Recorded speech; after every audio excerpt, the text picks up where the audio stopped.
Hello दोस्तों, नमस्ते, प्रणाम। सभी का स्वागत है हम लोगों के चैनल पर। तो हमारे चैनल के माध्यम से जितने भाई बहन देखेंगे इस वीडियो को तो लास्ट वीडियो तक बने रहिएगा। आप लोगों के बीच में एक प्यारा सा निर्गुण भजन सुनाने जा रही हूँ। बहुत दर्द भरा गीत है। आप लोग लास्ट वीडियो तक बने रहेंगे तभी गीत का आनंद मिलेगा। और कमेंट में ज़रूर बताना कैसा लगा ये भजन गीत आप लोगों को। चलता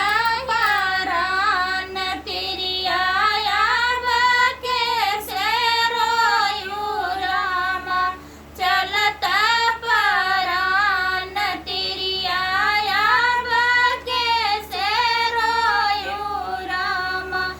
अपना ही कर्म अपने आप से बिगाड़े रामा, अपना ही कर्म अपने आप से बिगाड़े रामा। तुलसी उखाड़ी हम घूरवा लगाए रामा, तुलसी उखाड़ी हम घूरवा लगाए रामा। तोहरे नैहरवा दाना भैया से भतीजवा रामा, तोहू के देखी नाना मैं बिसराऊ रामा।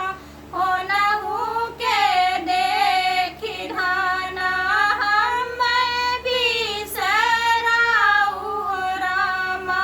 चलता यारान तिरिया हम काहे रोयू रामा, चलता परान तिरिया हम कैसे रोयू रामा।